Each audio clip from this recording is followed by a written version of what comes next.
Evening. Well, we're back again. Earlier than expected. We just got really bored over the off season and really missed talking to everybody. So, no, of course, we weren't expecting to come back this early, but we will discuss all in a moment. But first of all, evening to everybody that's already joining us across the social channels.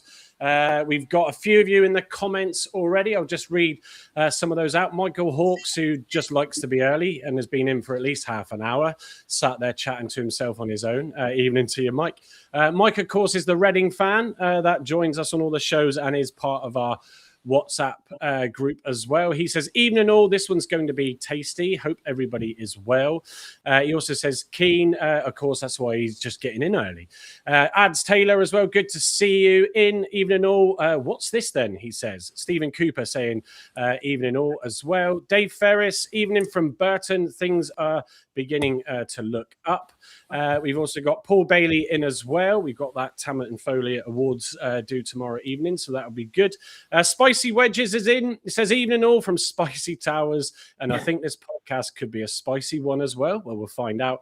Matt Montgomery's in. Evening, gang. We have missed you all. Another one that's in our Block 9 WhatsApp group. Party Gamer Boy as well. Evening, lads. Andy Argyle says hi all. Ethan, evening all, and let me just check there's any. Yeah, Ian Kerno 85 and Alan Stannard also in the group. Evening to you two. Zoe O'Connor says evening, Mike. Andy as well is watching us. I'm just gonna grab. I just noticed my TV came up with a turning it off alerts. Let me sort that out. Yeah, evening to you, Andy. He's off on holiday very soon, so he's going to be enjoying some sunshine. Debbie Firth, Finley from Argyle News Hub, and Paul Sweet and Luke Hodge.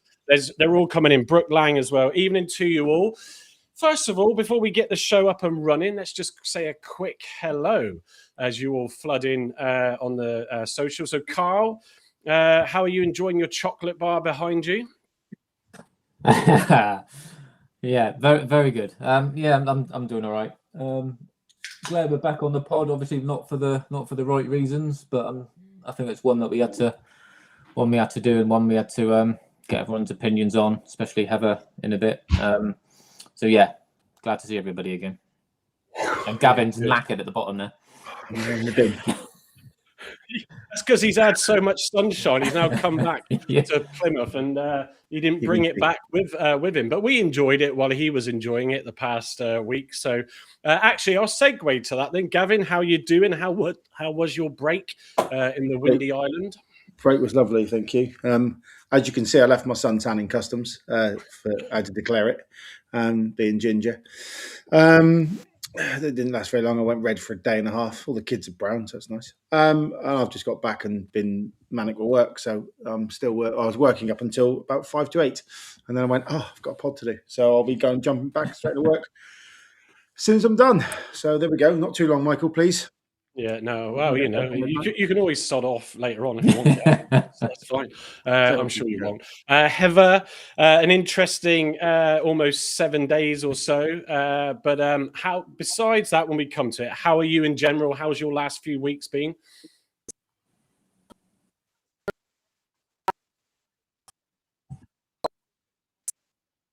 And hot.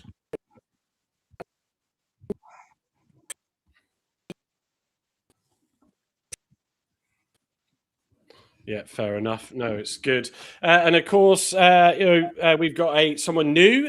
You'll be thinking, oh, who's that? That sat on our screen with what looks like a Wolves logo. Well, that would be because that is what it is. So chatted to Nick earlier with Heather about coming on tonight. Nick retweeted, as did quite a few other women's podcasts and that of the tweets about we're doing this show. Everybody's been supportive around the Argyle ladies with what's happened the past week. So Nick, you host and run the women's podcast, obviously the unofficial, bit like ours. So yes, you've got some stuff we'll talk about a little bit later, but with regards to where you've had some ups and downs. But yeah, just tell us a little bit about yourself, if you would first, just to intro. Thank you, guys. Thank you for having us on. And yeah, it's so as you say, I host the Wolves Women podcast, unofficial podcast like yourself, covering all things Wolves Women. We've been going for the last, trying to work it out now, last 3 or 4 years, 4 years plus. Wow. Since we got promoted to Tier 3.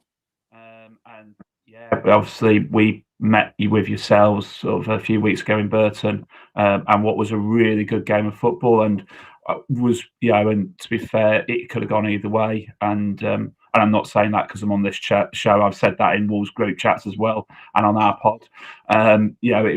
It could have gone either way, that game. And therefore, so when we saw the news that came out, we were as cross, upset for your girls as much as as everyone else was.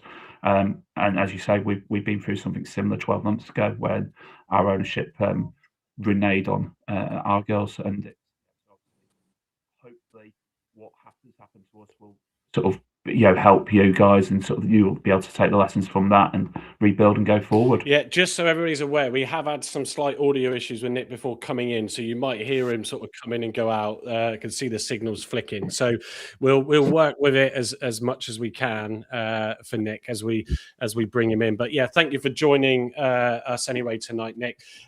Just a little bit from myself. I would like to say it's been a nice, relaxing post-season already, but I've been more flat out than ever. So work's just been crazy, part of a new team doing a lot of transformation stuff, and that's been exciting to do.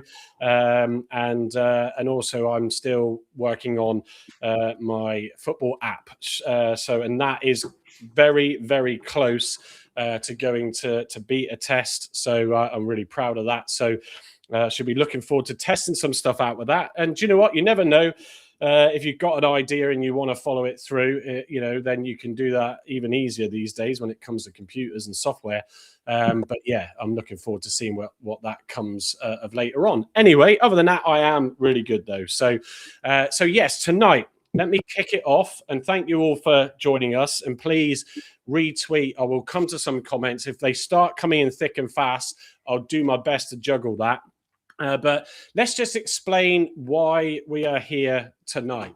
So we have done this show unplanned, of course, because Sunday was a shock for all of us. So you may not like women's football. That's fine. We've always expressed, some of you go, right, I'm off now. See you later when we do our bit with Heather. No issues with that, each their own with that. But as a podcast, been striving to include the Argyle Women's game into the show, because we are, as it says, all things Argyle, and that's what I've wanted to do from the start, is involve more Argyle related community stuff as well.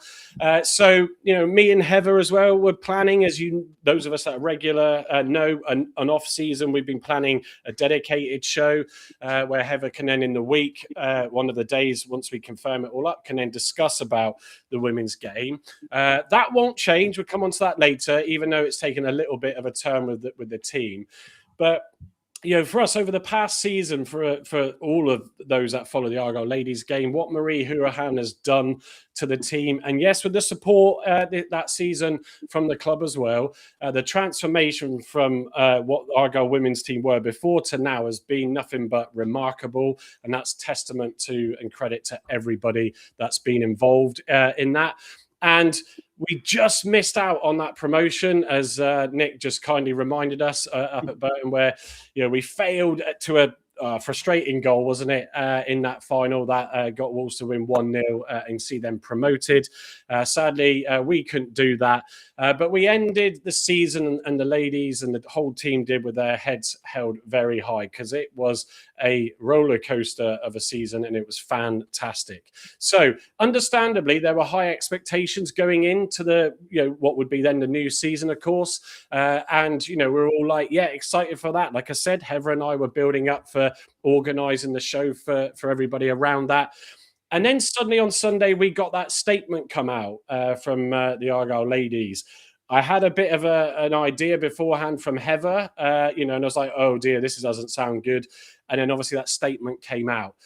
I'll read the statement in a minute. I'll just finish off just with the intro for now. But that's what brings us to tonight's show, to discuss why this has happened, the way in which the message was delivered to the players, and what this means now for the Argyle ladies, And does that highlight maybe that Argyle in more financial trouble than maybe we thought? We don't know because we haven't really had too much from the club, but it certainly got everybody talking and coming out of their off-season breaks across the socials. So I will also ask the question later to Nick and Heather what this means in the lower leagues for the women's game, because it's tough as it is, and pressures on clubs are certainly there financially as well. So we'll come on to that a bit later on.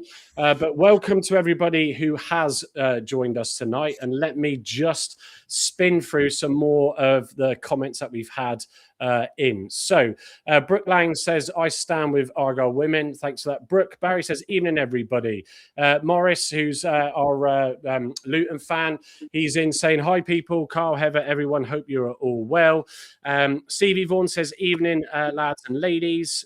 Grumps says, Grumps is having a chilled evening. Good to see the lads and lass on screen as he just gets ready, as I said earlier, for his holiday. Matt says, that bad Heather. Oh, was it that bad, Heather? Carl or someone check. I don't know what that means, but whatever Andy's put in there, Carl. Pass on that one. So all the Argyle women stuff. Says Mozza, we all want to do more for the women's game. Brilliant comment there. Andy Argyle says, all good. That's in reply to Andy. Sorry, I'm just reading these as I get to them. Ian Kerno85 says, loving the graphics since the end of the season. Please, loved it on the end of season review. That was good fun. Also, that Celtic game ended up being quite interesting. Mozza says, I'm watching the England ladies come on the Lionesses, and Heather is keeping in tune with what's going on there. And Simon joined in as well, saying, hiya, chaps. It's good to be in.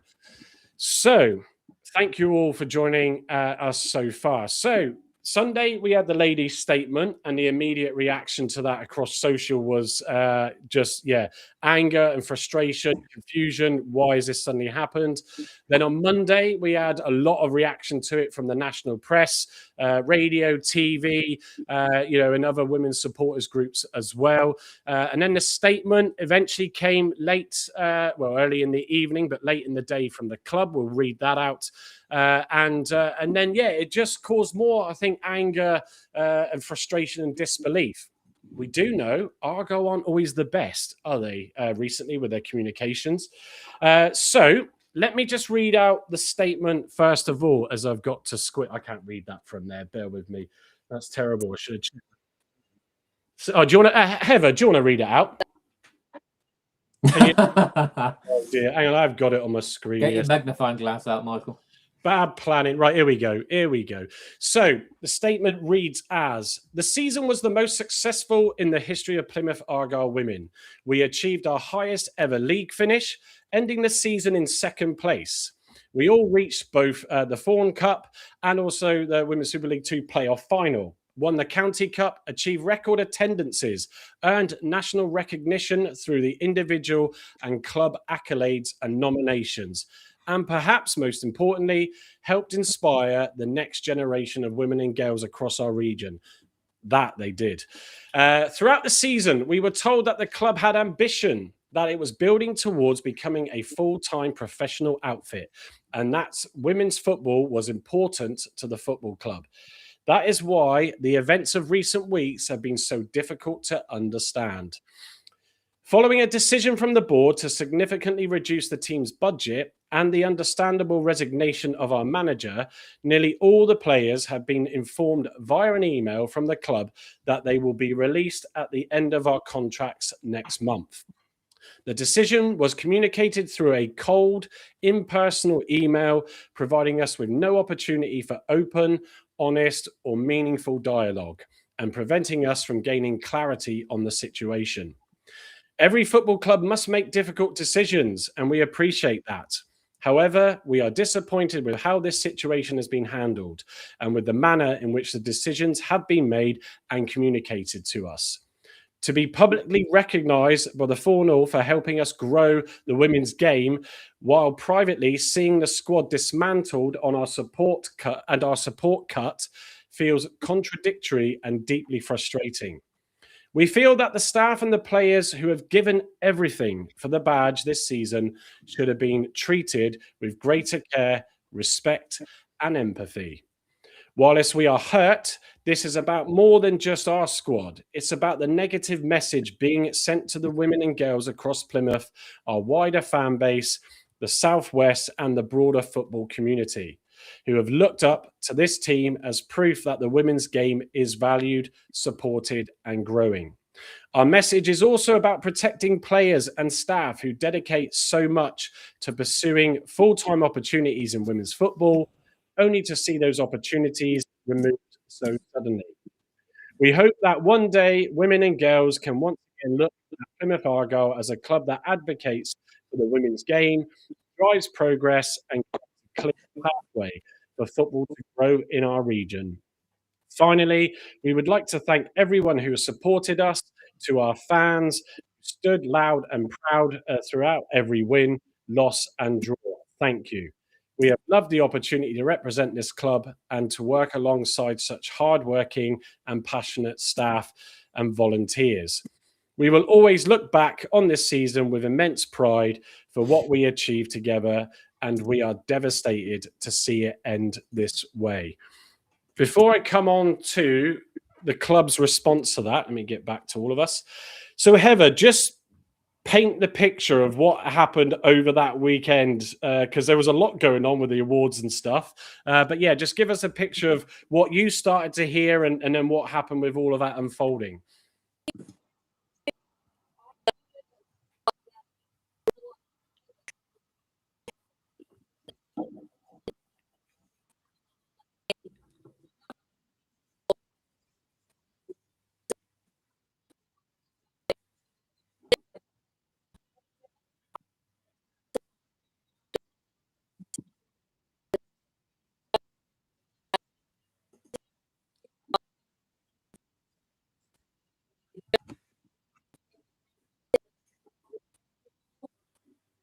Yeah.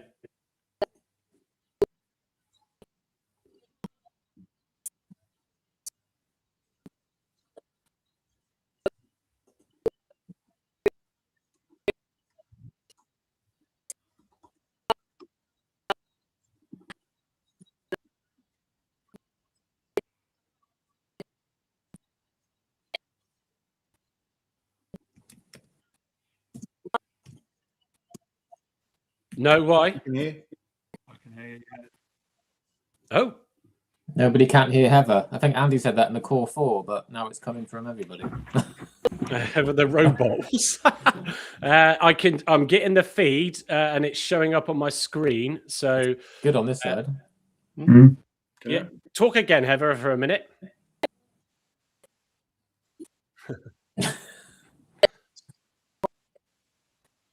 Yeah. So audio breaking up. I don't know why that is. I'm not getting any warnings. So apologies for the sound. That would be disappointing. Can't hear Heather at all. I think there is a sound. I tell you what, Heather, do you want to just come back in? Yeah, because we can hear you. Can everyone just clarify? Is it just Heather that you can't hear? I'm guessing it just is, not all of us. Yeah, I didn't spend all that last 15 minutes. Yeah. No, you're fine. No, definitely come out and come back in. We'll get this sorted. Maybe Paul Burns just outside my house trying to chip away at the phone lines. So let's wait to get her back in. We'll get her back in. Right, there we go. Let's try again. Right, go on, Heather. Well. So talk then. Go on. Can you all guys hear me again? Right. Can someone let us know? We can hear. Yes. Just Heather. What does that mean? See, yes, I feel personally attacked. Yeah, still just I don't know I honestly don't know what's going on with that. Which it's not just Argyle that doesn't like comments. It's the fans as well. Don't like women. Right? Can people hear Heather now? Please comment, just so we're clear. Hooray! Hooray. Does that mean the internet in Tavi must be poor? Hey, you still got dial up in Tavi, Heather. Yeah, you can hear. They can hear. I think Andy's saying AOL in the background. Right, here we go. Right, let me move you up on the screen as well. Let's drop Carl to bloody Charlie. So, right, try and let's just pause, stop, calm, start again, if you may, Heather, please, from where the news started to come through to you. Sorry, but let's do that again. So yeah, obviously we didn't realise Marie was back in the country because she's been away in America. She's quite good friends with Emma Hayes from the USA. And then she had her meeting, and obviously the statement then was released that she had handed in a resignation. But if you read between the lines, it said a lot about the like the mission wasn't same, or the something hadn't aligned, which you can see is something going on behind the scenes, I believe. Then obviously in the group chat that we've got going in with the women supporters, it was about what's going on, is like I've heard something about this, is like I've heard something about that, and it kept coming around to a lot of people saying that the women's budget had been cut by 60%. Obviously no one has officially put it out there yet, but obviously we, with the amount of comments that come in from like multiple different people, we're like, okay, well it must be somewhat true. Yeah. So obviously I did my little video about her resigning and the budget cuts, which I do believe none of the girls really knew about. But it did beg the question of, with Marie leaving, who was going to go with her? And you know, in football, like men's football, like you get the odd like 3-4 leaving at the end of the contracts. But you think with the season that we've had, a lot more would stay. So we were quite hopeful. It's like, no, it's fine. Like a lot of people would stay. And then obviously went up to the awards. And again, the rumours were starting to mutter around that things were going a bit sideways. But again, it was he says, she says, and then obviously the statement went out literally straight after the awards, which was a bit of a kick in the teeth, because we literally just won a award for celebrating girls in sporting, and then for the club, and then the club has treated the girls this way. Yeah, yeah, because it takes away the limelight of all the efforts and achievements that you were there to celebrate with women's football, and you're suddenly just all going, what is going on? What is going on? I forgot to download it. I've got it on screen with me right now. But when in Marie's statement, obviously, which only came out by Marie herself, there was no, unless, correct me anyone if I'm wrong, I didn't see the club release anything about her resignation. But the bit that I pointed out when I was sort of talking to Heather about it at the time is this statement here, this paragraph here that I'll read out. Sometimes over time, the direction might change or people can become unaligned. For that reason, now is the right time for me to consolidate and consider what is next for me. Marie went on to say, this has not been a decision I have taken lightly, particularly because of the potential and the people here invested in the women's project. She did go on to say thank you to the senior leadership at Plymouth Argyle for this opportunity, and thank you to every player who trusted the process, every member of staff who gave their all, their time and energy. I will always look back on our time together fondly. And finally, to every single supporter who stood with us through both the highs and lows, I appreciate it. So that was the statement that she gave on there. And that sort of, when all the news broke with the statement from the girls on Sunday, you start analysing things, and Heather and I and the group chat obviously blew up. Our All Things Argyle group chat blew up in disbelief. I'll quickly, Gavin, come to you before we go on to then the club statement. But, you know, for you as being, as he looks at me like, you as being someone that has gotten into the women's game this season, you're taking your two little girls there. They've really enjoyed it. The same as Scarlett with Heather. We've all seen Scarlett on the show before. That's her bedroom behind. But yeah, I mean, for I won't sit here and say, oh, yeah, I go to every game as well and do this, because I don't. Busy enough as it is. And, it's like that's I don't make that. But, those that do, and Gavin's one of them, that news comes even more as a shock, because you were looking forward, and the girls were, to that next season.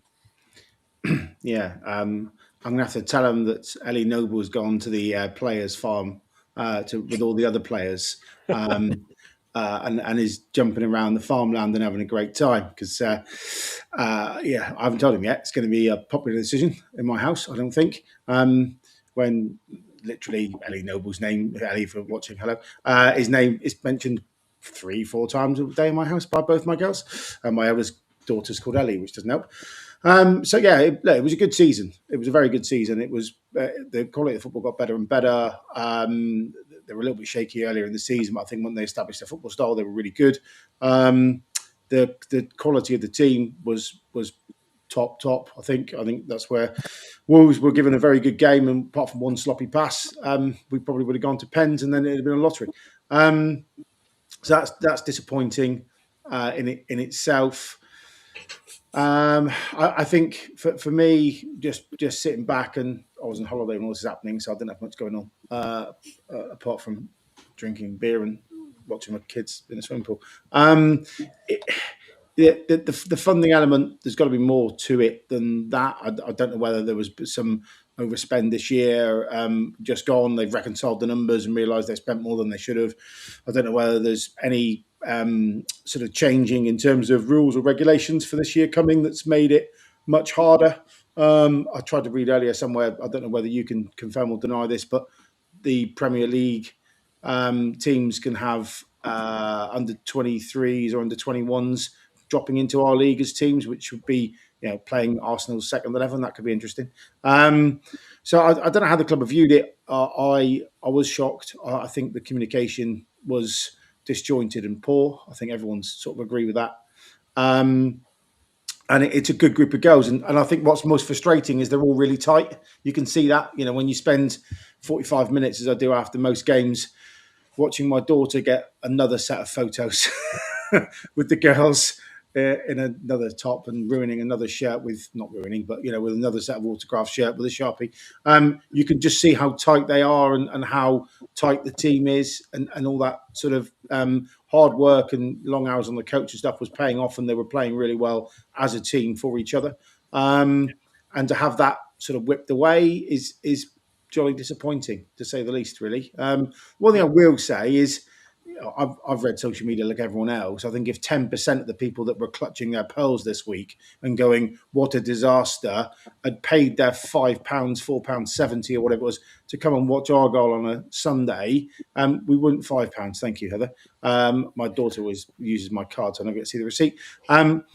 We probably wouldn't be in this position because we probably have enough money in the coffers to substantiate a team moving forward. So I do get a little bit teasy, and I can do this because I was at every home game of the season with a smug face. The away ones. No, I'm not. We're definitely not the only ones. But I do get a little bit teasy when certain players have never even heard of the girls' team until that it's something to throw at Simon and Paul and anyone else in the club. That niggles me a bit, because if they wanted it that much, the use it, lose it type scenario. If you don't use it, you lose it.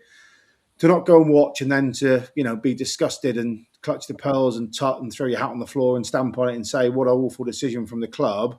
Well, if you really wanted it that much, why didn't you support it when it was there? So that's my only balance bit, really, is that yes, it was. I don't think it's been handled particularly well at all by anyone. But at the same time, it would have been much nicer to have 2,500 fans there every week, contributing a few quid to the club to make sure that it was a viable and sustainable team moving forward. But that's my only gripe.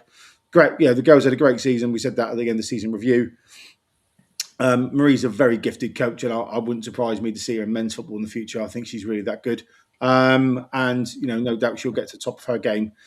The rest of the staff were brilliant. The team were great, and it's just a real shame that for fiscal reasons that it's all been kiboshed. Yeah, no, absolutely. I think what I'll do now is I'll show the email. Just before I do that, I'm just getting a bit warm. So, I know a lot of people were saying, like, when Marie's statement went out. Oh no, he's done it all. He's done it. So I did do it. Yeah, you kept that quiet, didn't you? Well, there you go. Block 9 says hi all. Well, I wonder what that could segue into. So, Heather, hold that thought. Of course, it's going to segue into this, which I have readied the larger version on my screen so I can get my spectacles back on. So I'm sure the club weren't expecting this to be leaked, but it was. It was on social. So it all then got shared very, very quickly. So this was the letter that was sent, and I'm sure a certain person whose name's at the bottom would have done it differently now. But the letter to, it was an email, I believe, Heather, wasn't it? To to all the players simply read, "Hi all," hence the t-shirt. Following our end of season review and planning for the 26-27, we wanted to let you know that we won't be renewing contracts for the players included in this message. This has been a difficult decision and reflects the direction of the squad for next season, not a lack of appreciation for the effort, commitment, and professionalism you have shown. You've each contributed to the programme in a meaningful ways, and we are genuinely grateful for the time you have given to Argyle Women. If you need a reference, support with opportunities, or anything to help with your next steps, please reach out, ChatGPT M-dashes. We are here to help. Thank you again. We wish you all the very best moving forward.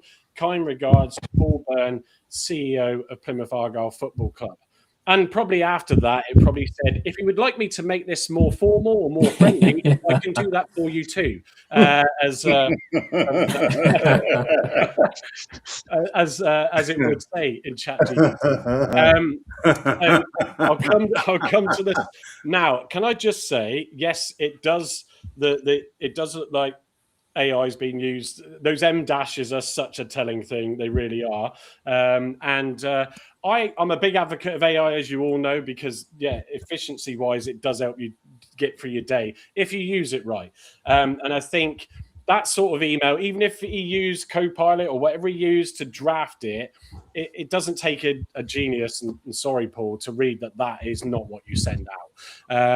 So Heather, that email was quite shocking, wasn't it? Oh, hello, Kat. Yeah, it was, because obviously I didn't realise at the time that it was just that bluntly. I just thought they just basically just terminated all the contracts, but I didn't realise it was just a blunt, generic send to all without any personalisation, no sit downs, because all the girls, I believe, were waiting for the one-to-one meetings, but it was the club that kept delaying them. So, and now we obviously know why, because they had an email lined up to just sack them all there and then. Yeah, I think it's certainly, Gavin touched upon it a little bit. Paul's had, these are not excuses, because there's no excuse in that. He's had a lot to do coming into that club to get things sorted. It's clear that there are challenges. But even if you couldn't get the players together, a phone call, to all of them, you have, no matter how busy your day is, that is super important, because you've made the tough decision. We'll come on to it. I'll read the statement out in a minute, and then we'll digest it a bit more and bring Nick in as well with his views on it. But you have to just say, right, all of that can wait, because we've made this decision. This is what we're doing. We've got to make sure we communicate that to everybody properly, because it wasn't just a small, as I said at the start, little transformation, and it was good. Yeah, it wasn't a bad season overall. It was average, wasn't it? It was an incredible transformation. And I think sometimes in life, people aren't recognized in whatever they do for the hard work and efforts they put in to deliver the results that they do. And, that sort of email is just so cold. And I'm absolutely sure Paul is regretting that afterwards. But you click send on the button, and that's at the end of the day. And also now I say mail merge to the younger audience in my workplace these days, and they go, what's a mail merge? But even if you just connected a name to the letter, so it said, hi, so-and-so, then there's a little bit more personal touch to it. But, it was just done wrong. So following the email, and no doubt the pressure, it was all over the news, the national press. There's all sorts. Actually, I've got a clip. I was working really hard in Microsoft Paint. And I put this little dashboard together. But, there was BBC across all channels coming in there. Some football, The Guardian as well. You can see your Wolves Women's podcast one, Nick, if you see that in there. That wasn't deliberate, knowing you were on tonight, because I did this I thought you were just about to play Luke Pollard's little video there for a minute. Yeah, well, there's Luke's in there, I think, as well. Yeah, Exeter's little note as well. Look, I put them in, or the ChatGPT did it for me, of course. But yeah, so it broke across, and also because always give credit. Argyle Life also put out a statement. They also were on. I think it was John who was on ITV West Country as well, giving a view on it. So it got some great attention, and deservedly so. So then, of course, we were all wondering, well, are the club going to release a statement? Now, when you realise you've sent that email and that wasn't the best thing to do, and clearly he couldn't find or didn't think of using the recall function quick enough at the time, you then think, right, I've got to nail the reasons why we're doing this, and also in response to that, because as a CEO, you're in charge of running that company, and one of the things you're responsible for is the brand and protecting that brand. So you have to really think about, right, how are we going to approach this? So I'll just read this out word for word. Sorry, I haven't got it on the screen for you, but I'll read it out off the website. So it says, the football club has had to make some very tough decisions regarding the Argyle women's team, and we would like to clarify that situation. We recognise concerns regarding the way this news was communicated internally and externally, and we will review this. We remain committed to the women's football, and we will work on and share our visions for next season and beyond in the coming weeks as we prepare for another season in the Southern Premier Division Football League.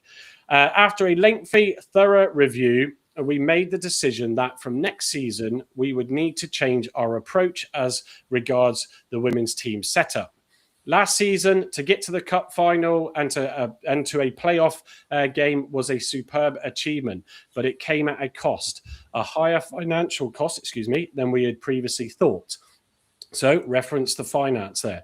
Had we achieved promotion to the Women's Super League 2 with a great deal of central funding to assist us, we would have been able to continue our backing at similar levels. However, in Tier 3, taking into account some of the proposed administrative changes to the governance of women's football in this country, and in light of the financial state of the football club overall, we made a difficult decision to not renew any of the players' contracts for next season. This was not taken lightly. It was done with a view to sustainability and with the club's long-term interests in mind. We informed head coach Marie Hourahan of our decision, at which point she made the decision to step down. Remember, Marie would have been employed, not contracted, I imagine, like some of them. But Marie was then asked to communicate this decision directly to the playing squad and coaching staff, including informing players that the club would not be renewing contracts for the forthcoming season. This was then followed by an official letter, email, from the club. We are still passionate about participating in sport at every level, and we will be pleased to offer great opportunities for local women to be part of a football team at a high level. We thank every player who is moving on for their contributions to the football club, and we wish them nothing but success in the future. So a couple of things from that then, obviously alluded to the financial pressures, alluded to the changes in the Football League. We'll get more of that, hopefully, from Heather and Nick to understand that a bit more.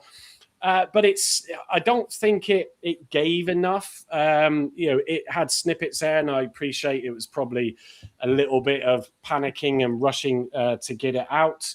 But we've not obviously heard anything since, and I'm sure Paul's phone has been non-stop off the hook, certainly on those first couple of days of the week. But yeah, I think a bit more of an understanding of it. We've had several weeks since the season ended, and I'm sure decisions, we obviously didn't go up and get into the playoffs, that we knew that at the end of the season. So from a men's team's perspective. So yes, look, we'll try and digest a bit more of that. Heather, when you saw that statement and that came out, did that make you, well, it wouldn't have made you feel any better, but how did you interpret and feel from that com? Well, the bit, obviously, they said, that we got to the playoff final and we got to a cup final and it all came at a cost. From my understanding, the Green Taverners worked extremely hard to fundraise most of the cost for all that. So it didn't actually come out of Argyle's budget. So them trying to blame that, for me, really annoyed me, because I'm like, hang on a sec. It's like, Lena and Gary at Green Taverners have been so supportive of the women's team and worked their asses off. Sorry, I'm now on live to support the women. Oh, right, it's after the watershed, I think. No, it's not. That it's just like, it's almost like putting down all the work that they've also put down, like what they've done for the women's squad. If you've actually been in the Green Tavern as well, they have pots around the bar for the women's team. But yeah, so that angered me mainly out of that one. But obviously, we did the fans forum where I went with Carl, and they were then very supportive of obviously the WSL going up because they get, in the nicest way, a bigger bank load. And that's why they wanted to do it, so then they could afford all the full-time players. Yeah. But then at the same time, they almost like, did they not think about us getting into the playoffs and like trying to sustain it? And obviously all these girls were so committed to the next season to go again, to just drop it in our best season ever to date in Tier 3 and the highest achievement we've ever had, to just be like, oh, it's the best we've done. But no, thank you. Yeah, it's tough. Nick and Carl, I haven't forgotten you. No, it's okay. I understand. I'm not, He's just there, ladies and gentlemen, just to be a pretty face. Say that again, Heather. I'm the one that actually gets the attention, not sitting in the lobby for half an hour. Yeah, Carl, you should go and sit in the lobby for half an hour. Nick, hopefully you might have a better sound connection now. But just from your perspective, you alluded to it at the start, obviously, with recently playing us in that playoff final and then suddenly seeing that news. How did you see the communication and the way it was handled? Obviously, we had our issues with our previous chief exec, who we said goodbye to recently, not missed at all. And I did think that your chief exec saw what ours did and thought, I can do better than that. Hold my beer, because I'm going to absolutely, I won't swear, but all over it. I always do. It was. The whole communication, whole strategy is shocking, and you could pick holes throughout the whole thing. I'm not. Well, it'd be quite nice to go through it and sort of rip it to pieces. It won't necessarily help anybody, but I think the point that is there: if you've made a plan, why do you need a couple of weeks now from saying goodbye to Marie and the players to announce it? You could come straight out with that plan. If anyone who knows Marie's history. Like I do, from obviously because she was with Stoke previously, so we've come up against Marie a couple of seasons now. Marie left Stoke because Stoke were not necessarily continuing their investment in the same way as was. I mean, I heard the phrase rearranging the deck chairs on the Titanic was the best way to describe how they were doing their finances. And they've got lots of money. Well, you haven't seen where they play. I don't mean the women's team. My kids play on better football pitches than Stoke women play on. And that's how bad they are. Wow. So anyone who knew Marie knew that she'll walk as soon as that was happening, because Marie's got principles and Marie's a bloody good coach. And you're very ambitious. And rightly so. Rightly so. I'm not saying it's a fault. No, I agree. So to ask her to also go and stuff her principles and tell 20 odd players, sorry guys, you all got the sack, having done so bloody brilliantly this season, and you guys, as sort of alluded to, you were 10th last season to finish second this season. And any other team, any other season would be giving manager and players bonuses and pay rises because of the work and effort they've done and the turnaround that's been done. And I think realistically, it was, as you say, one sloppy pass that's the difference between who's gone up and who's didn't this season. And that's, and as I said, I mean, we could have been 2-0 down in the first 20 minutes in that game, and quite rightly so. With that being the case, we just managed to get the goal that sends us up. But your chief exec has really, really badly treated your girls, and I think it's been clear to see, and I think it's shocking how he's treated them, how he's behaved, and it's not just the fact it was all ChatGPT, because as you say, you can tweak that and do it, but it's the fact it's unpersonal. If you've got the big balls to make that decision, you have the big balls to go and say it to the player's face. And I think the first thing they could have done in that statement was do something similar to what Wolves did do fairly quickly, which was actually say, hands up, we made a mistake. We're going to meet with the players and actually do it. Bring the players in and get them sat down with Paul and actually have that conversation face to face and explain it to them, rather than just hide behind statements. So we'll come on to a little bit more with that then, and how because that's interesting to hear as well. Just to roll it back a little bit in terms of, so first off, not that I'm fearful of being sued, because I think that's the last thing that the club need to spend money on. And generally, we are as a podcast extremely well balanced, and we will bring an element of balance to this as well. Obviously, Paul's not here to defend himself. I think it's quite clear. The guy's not stupid. He probably knows he's messed up. He has gone from big PLC companies, the dairy he was working at before, where you're making product, putting it on the shelf in a supermarket, and no one really necessarily. I don't mean that disrespectfully to the dairy, but it's not a national or global brand, because of course Argyle's all across the world. So you're suddenly in a role where you've got to deal with a lot of mess from before, and you're juggling all that, and you're not used to. He knows, obviously, of course, but he's not used to that element. So any decision that you sort of make and it goes out there, you suddenly then are like, yeah, okay. So I'm sure he absolutely understands he's got this completely wrong. I would say, Nick, and you just alluded to it, touched on it with Wolves. There is sometimes putting a bigger face on with it and coming out and saying, look, I got this wrong, but actually explaining the decision behind it, because Argyle as a club have gone through a lot of poor decisions in the last few seasons. And it, this happens, sometimes. In football, you make great decisions and then suddenly you hit some bad ones, and it can be very costly.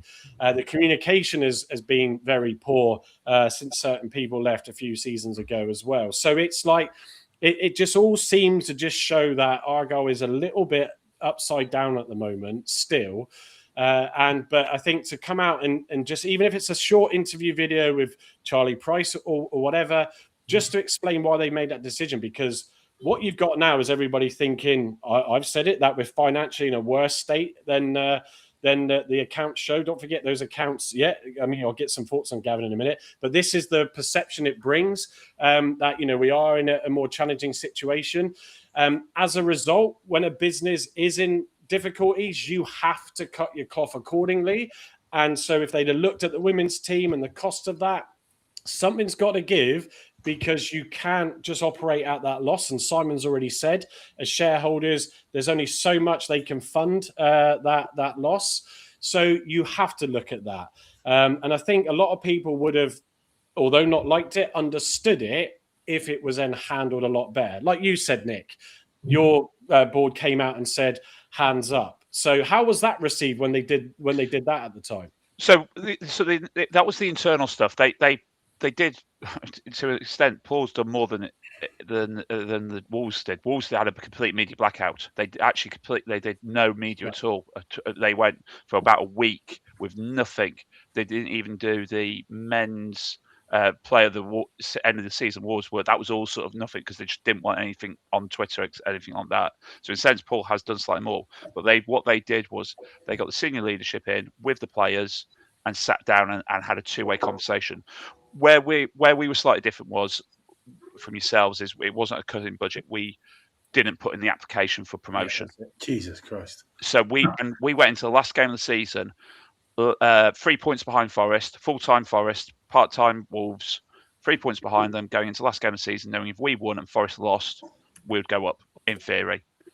And we at one point were leading, and I think it might even be less than 3 points. It was only a couple of points in it, but basically we at one point were a couple of goals to the good, and we're going up. And then West Brom rolled over and had their bellies tickled against Forest, and therefore that was us. But our manager Macca had to go into the dressing room afterwards and go, "Sorry, girls, even if you'd won, we wouldn't have got promoted because the club back in February hadn't put in the application for promotion." And then that's when it all kicked off from us. As I said, media sort of, we had the same sort of public support, rally round, sort of the press, etc. I was on, I like Heather, and you guys were on the local media, etc., the national media, talking to the journalists, likes of Tom Garry at the Guardian, Kit Shepherd at the Times, etc. And the club sat down with the players and basically took a bit of a battering, and it was from all I gather is senior leadership from the club sat there and took a good kicking off the players. And I think, to be perfectly blunt, 20-odd angry women scared the living bejesus out of me as well. So I think they probably did get a real proper good shoeing from it. And one of the senior leaders, Matt Jackson, I've seen him in action since then. And because obviously the men's team have had a shocking season for us, and he's taken a good kicking over that as well in public forums, and he stands there and takes it, to be fair to him. And I think they've learned a lot from that, and that's where I would say hopefully the positivity for yourselves come from that. I think I saw a comment from Claire from Fulham about the issue is, can you now get anybody back in? I know roughly what Wolves' budget was last season, so I could probably guess. What was that? Yeah, about 300k. Wow, okay. 300 to 400k last season. Gavin doesn't sound too dissimilar, does it? So I just to give some pure dynamics here in terms of the finances, right?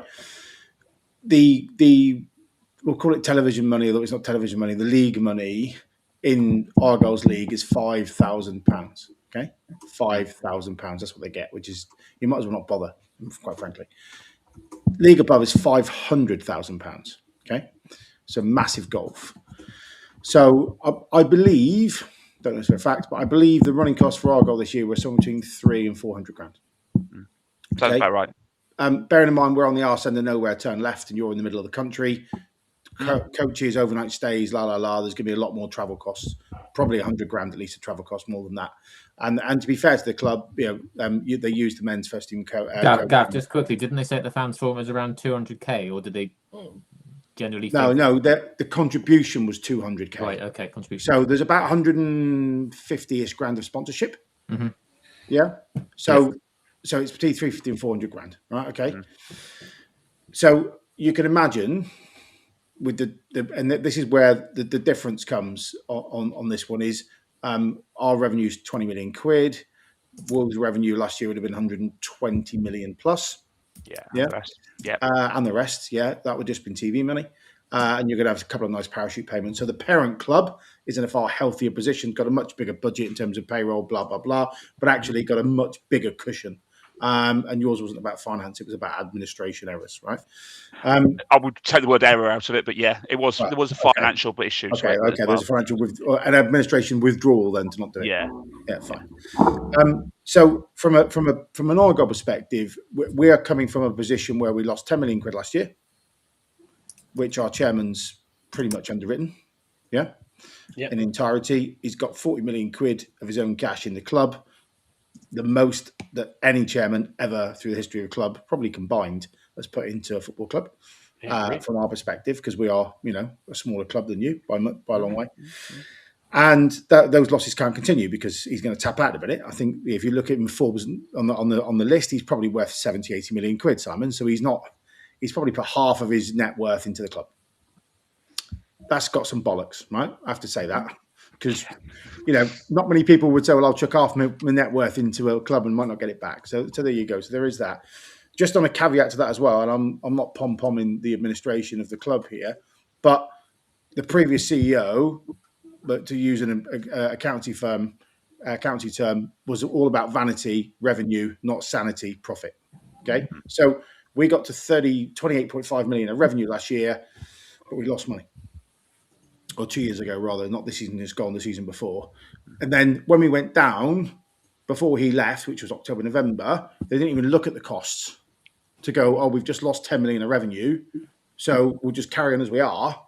So for this season, the women and the men and everything else that gone with it, there was a lot of fat on the bone, which then Paul's had to trim. So Paul got installed full-time 1st of January. We did a bit of interim between that, in his old job.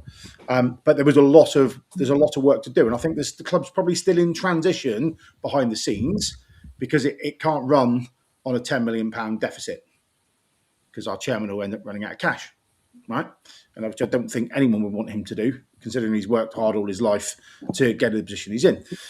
So that's the pretense, that's the backstory of where we are. I think when we talk about the fans forum, I think they were all positive and they all thought we were going to get up to the playoffs. So therefore, of course we'll back the club. Yeah, of course we'll go full time. Of course. Do you think they would have done if we did get promotion? Yeah, 100%. Yeah, 100%. Well, Heather's submit our license. Hang on, Mike. Yeah, sorry, the contracts were actually written, as far as I'm concerned, and they'd seen the contracts of what they would be on if they'd won the playoffs. So I think the paperwork was in and the contract ready. There's that Tavi. He was just waiting for it to happen. Yeah. So basically, all the paperwork's drawn up. We get over the line. Everyone squiggles their signature on a bit of paper. We go again. Okay. So I don't think there was any. Don't use the term administrator, Gav. Sorry, that's going to get people a bit of a nervous jig in it. Administrators, I should have said. I don't think anybody was not behind the conviction of the girls going into the League Glove, for a fact. And Folkestone was drawn upon it, and I spoke to Paul Byrne in the winter, and he said the girls are going to play here next year, even though the original plan was to play at Folkestone Park. So that's great. I think because we didn't, one sloppy pass, keep saying it, it's kind of kiboshed the whole thing. But when you're then looking at the April fans forum and basically Paul and Simon are saying things aren't rosy in the garden. We got a £10 million loss last year, which I've underwritten as a chairman. I ain't doing it again, which I understand. We got to cut our cloth accordingly, and they've just made £500,000 of redundancies of non-paying staff. The budget's roughly the same for the first team, but that's also going to take a big hit because we're still going to be potentially in deficit unless we have some fortune revenue, blah, blah, blah. But again, as I think a few of the guys on our pod have said, there's a very big difference in terms of you can only pay 60% of revenue next year on wages. So there's all these constraints financially as a business that we can't get away from. There's also the fact that there's $5,000 of revenue plus 120 grand probably of sponsorship. So there's 150 grand maybe max of income, plus a bit of gate receipts, which are £1,000, a couple of £1,000 a game. They're not anything really to talk about. On a running cost of 350, 400k, with fuel costs going up this year, maybe more. Okay, for its coach and stuff. So I can see why the club's made the decision it has. I don't agree with it because my girls love Sundays and they love going out to watch Argyle women play at a very good level. Gav, just quickly, do you think if they charge more per ticket, would a lot of fans stay away, or would that actually help the club by getting more in ticket sales? Tough one. It's a difficult one, isn't it? It is. Tough one in this economic climate. Yeah, I mean, look, if you're taking the kids out, if you're spending, say, a couple of grand on season tickets, and then you've got to go and spend another 30, 40 quid on a Sunday, plus chocolate and hot chocolates and sweets and everything else, and I end up spending 30, 40 quid a game, really, on a bit of lunch and a ticket and whatever for them. It's a different one. It is a difficult one. So I can see. Sorry to interrupt, guys. What is your ticket price for walking up to the ticket? £5.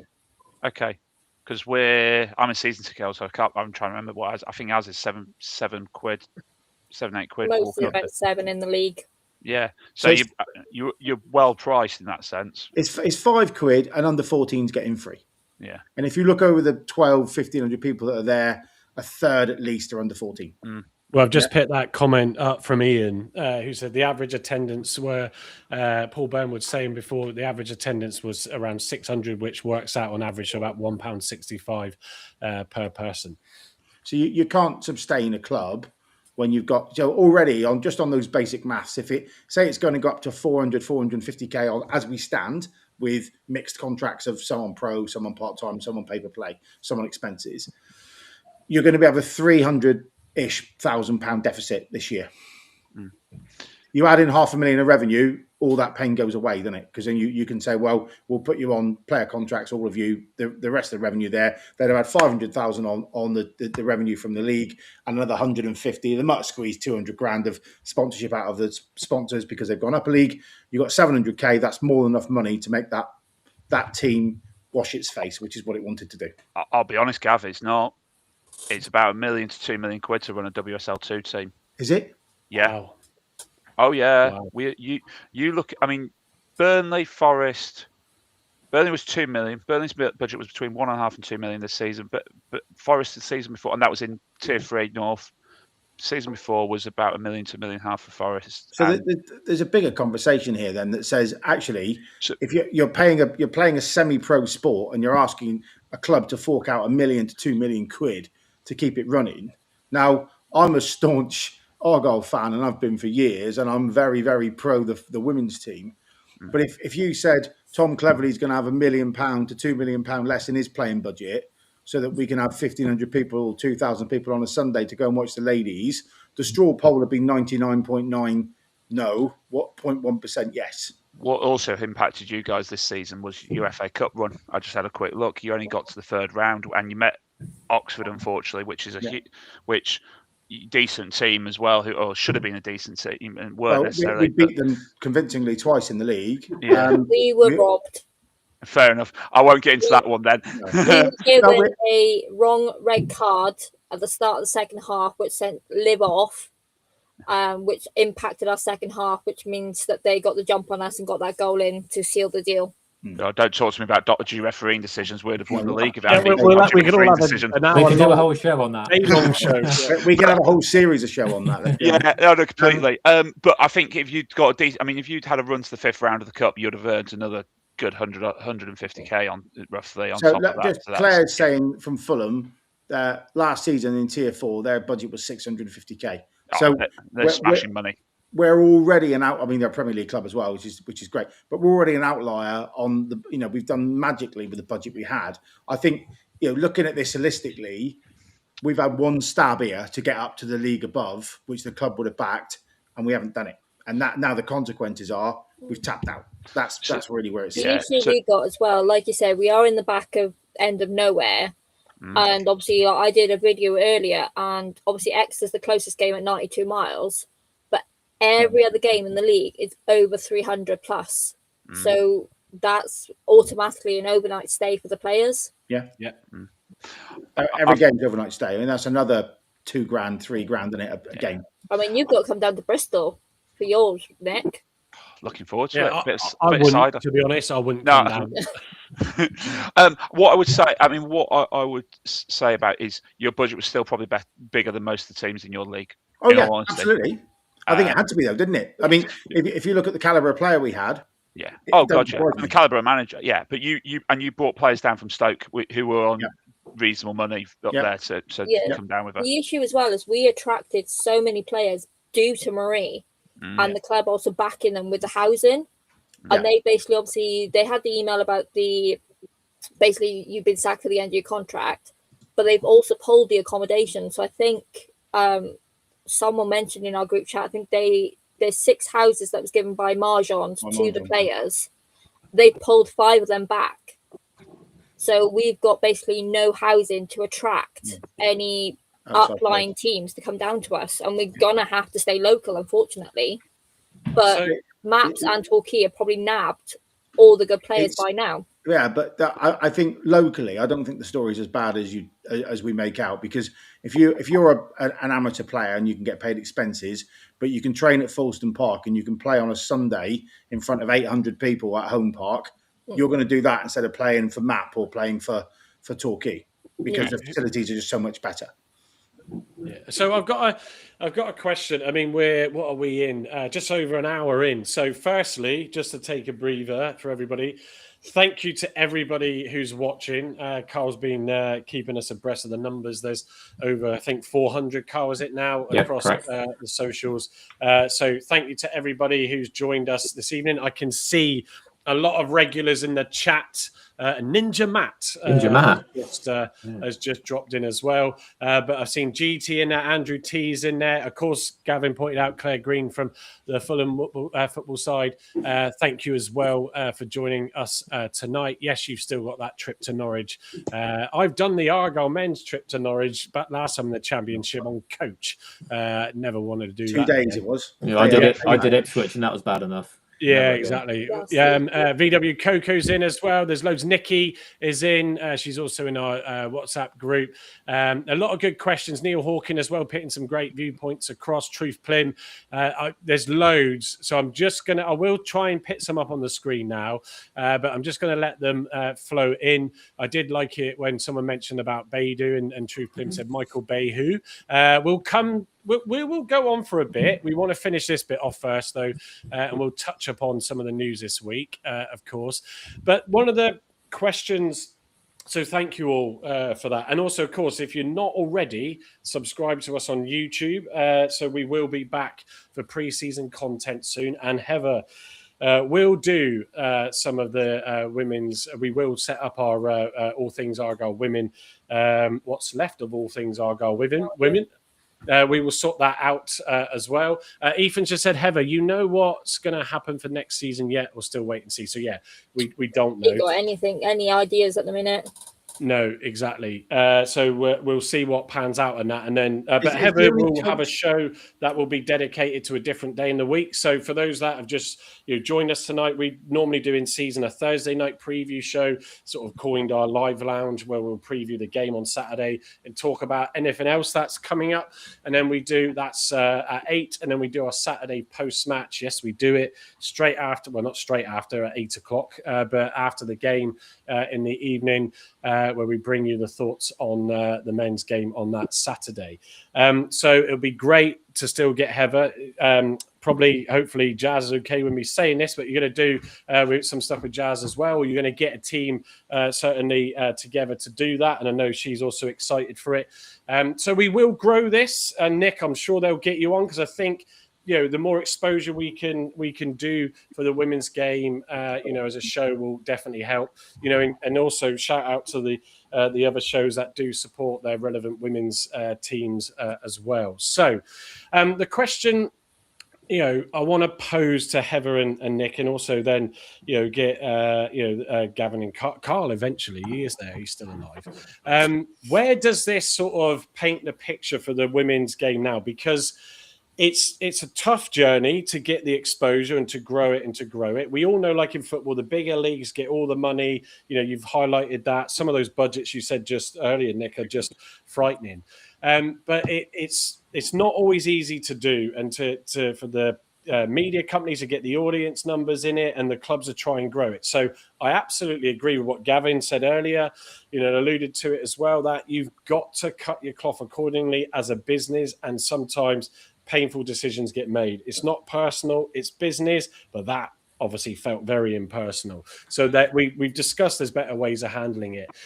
But where does that leave, and Heather, I'll go to you first, where does that leave the sort of women's game in these lower leagues, where Gavin said you've got even some of the younger pros from the bigger teams that can enter some of these other sides now in the WSL. So it's how can you compete with that when you're trying to run your men's first team as your club to start with? Yeah, I know. I don't actually know the full extent, but I know there was a discussion with the league about like PGA teams coming in. So you could basically be knocking out, say, if we were in like the WSL, but they could have like Liverpool and then like Liverpool PGA, which takes up 2 spots. So it's not giving the other squads the chance to come up. It's like the Virtu Cup, isn't it? Like in England. Yeah, so what they're looking at doing is, and it's as things stand, it's coming in from next season. So from the 27-28 season is expanding Tier 3 to 2 lots of 14, 2 divisions of 14, with 2 PGA teams in each of the 2 divisions. So you'll have 2 northern teams. I don't know. Let's pick 2 random teams: Man City and Man United, and 2 random teams from the south. Oh, I don't know, Arsenal and Chelsea. In the only 2 promotion spots, I'd gather as well. So with 2 promotion spots, but the PGA team can't go any higher. So the PGA team can only stay in there. But they can get relegated. So in theory, you could well find that, you play however many games it is, 24 games, and you get relegated. But these are 17-year-old kids playing in a women's semi-professional league, and not being funny, but some 17-year-old whippersnapper forward coming up against a 30-something grizzly, hairy-ass centre-back, they're just going to get snapped. It's not going to be pretty for anybody. And when you look at the results of where the PGA teams have come up against the proper teams this season in the League Cup, they've not done well. And we faced Birmingham PGA in our County Cup, and it wasn't pretty. We didn't put full strength team out. We still got to nearly double figures. I think if we'd gone full strength, it would have been double figures. And Rugby Borough, who are the other team who were in the County Cup with us, they played Villa and did similar. So you're looking at sort of best part of 20 odd goals against 2 PGA teams. Wow. Nick, can I just, because I'm conscious there's a lot of people in here and I'm still learning a lot with this, just explain the PGA, please. Under 21s. In old school money, it's the under 21s. So it stands for Professional Game Academy, but it's the under 21s that from a men's football. And as I said, the Vito or whatever cup or whatever it's called, is the equivalent. It's that similar principle, but putting them into league, it's a B team, in all intents and purposes. And the league are trying to force that through. You roll back 14 months, they were trying to get all of the PGAs into the league 14 months ago, and they got told where to go. They've basically come back round with 4 this time, and without being too cynical and get myself into too much. Well, yes, that will grow over time, and without being too cynical, the fact that they've basically come with 4 proposals, and one of which is PGA, which everyone hates, and the other 3 are things like better medical care, support for loans, signings, etc., and help with developing academies in the FA Women's National League teams. But they've come with those 4, but they're all linked. So therefore, if you say no to the PGA, you say no to all the good stuff. And like they did 14 months ago, when they had proposals to rejig the regional leagues, etc., and similar sort of work around that, everyone went, that lot's really good, but just remove PGAs. And they went, no, it's PGAs or nothing. It's a load of gun. Yeah. Yeah. I was looking at budgets for the top league, and that varies. It just shows how much money's around. Between 7 and 25 million of operating football budgets in the WSL. Now, Jesus wept. That's serious. I mean, that's just, the Arsenal ladies spend more money on wages than Argyle. Says it all, doesn't it? I mean, probably than any actually League One club. Champions League winners, though. Yeah, no. I listen. Great, brilliant, well done. At least the ladies did it. And I'm not jobbing it for the first. Well, I'm not jobbing it for a second. But what the inequality, and I think it's something that Paul said, or at the forum, is that they're setting up the women's game, or maybe he said it to me personally. I don't know. They're setting up the women's game the same as they're setting up the men's game, which is basically to fail. That was Simon Hallett at the fans forum. So if you're not a Premier League side, you're stuffed. So they're forcing poor owners in League One and League Two, if they're going to get there, to put their hand in the pocket and compete with billionaires and sovereign funds in the Premier League. It's just mental. There should be a big shuffle, especially in the women's game where you want to get talent through. There should be a much more equal pot of money that gives the likes of Argyle then and Exeter and Oxford and blah, blah, blah, an opportunity to actually grow and get up through the leagues. Otherwise, you're stuffed. Yeah, and then think about the likes of the independent clubs, the Gwalior United, the Liverpool Feds, the Halifax. Lewis. Yeah. Lewis. Well, Lewis at least have got are a part of a bigger club, but the likes of Feds, Liverpool Feds in our league, are a completely independent club. They've got no men's set up at all. No. Similarly with Gwalior United over in sort of Cardiff. Because that was a break off from Cardiff, wasn't it? Off memory. It was originally. You go back historically, but then Cardiff then established their own, so therefore they become a completely separate club again. Actually, an interesting one, and it's when we were talking through those games at the time, I didn't even ask at the time because I just didn't think too much of it. But I always was like, why do they have different names? As obvious as that may be, but clearly there's some big support or funding and groups to get those individual independent teams up and running. Even Hull City in our league isn't actually associated with the men's team at all, and they had huge, completely independent club. Wow. They don't even share the same kit, if I remember rightly. It's purely a name that's very similar name, and Hull City had huge financial issues. I don't know where they've got to with that, but there was investigations into fraud in that club. I'll stop there in case there's. I don't want another legal suit. Thanks. But I know someone's asked about unions. Yeah. They're on a football contract, so there's no union. Yeah. They've not done anything wrong here. They've just not renewed a contract. So, let's be really clear. It's only this season that WSL2 players can join the PFA, because the professional football leagues only now WSL2 is only now classed as a professional football league. Yeah. So even though so Plymouth players, like Wolves players, aren't professional. So, but you look at the likes of the Burnley players who have dropped out of the WSL, they can stay in the PFA because they were professional footballers. Yeah. But the likes of Millie Ravening, who who's basically signed as a tier 3 player, even though she's now on a professional contract, can't join the PFA because she does not play for a club that is in a professional league. So that is that is the rules of how it's set up. It feels like there needs to be a whole. I know we've got the government watchdog, but they should start with the women's league and tidy that up, and then let the men follow. Because the independent football regulator does not cover women's football. Does it not? Nope. There you go. Oh.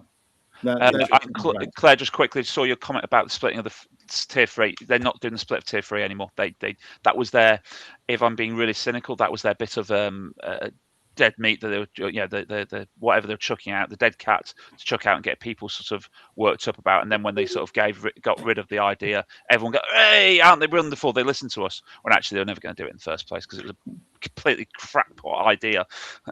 Even then. I've just seen also Claire's comment just following that. Airbnb are sponsoring the accommodation for the WSL and WSL 2. Yeah, that went live today.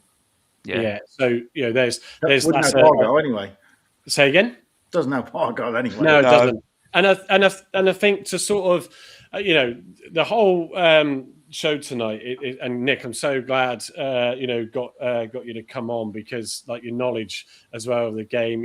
Heather's getting into it and doing a brilliant job and learning as well. It's good. It just goes to show that there's a lot of people that really are passionate about this. And it's great to see. And I want to sort of wrap up on this women's side with probably the two most important things to discuss above all else, and that's the women themselves that are affected by this.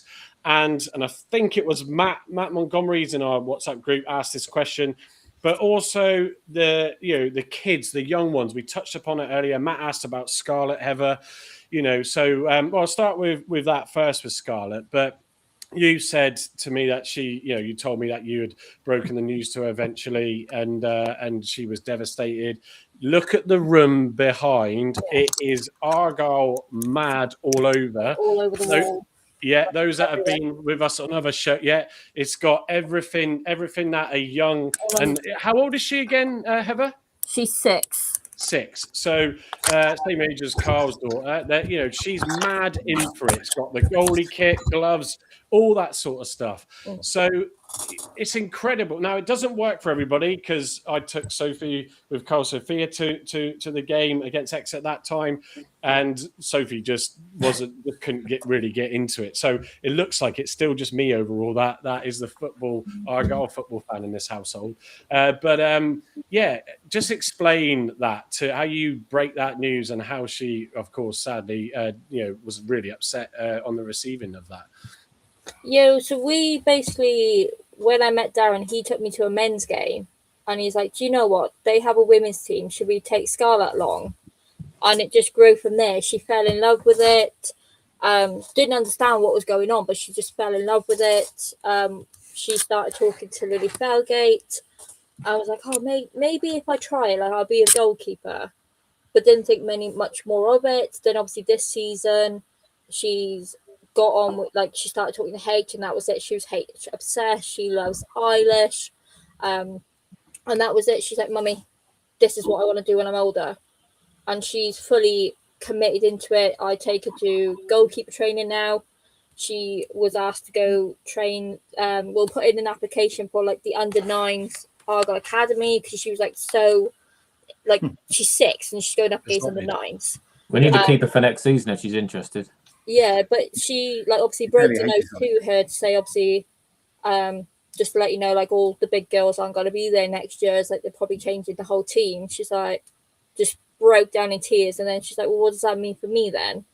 And I was like, what do you mean? And I was like, well, I want to be an Argyle goalkeeper, and if there's no Argyle team, then why? Where am I going to play? Is this not going to be my dream anymore, Mummy? So it was hard to see her think like that, but I'm hoping, yes, we're going to have the local talent in, but it's just to see where the club will go from this, who's actually going to come in and what level are we going to still be fighting for.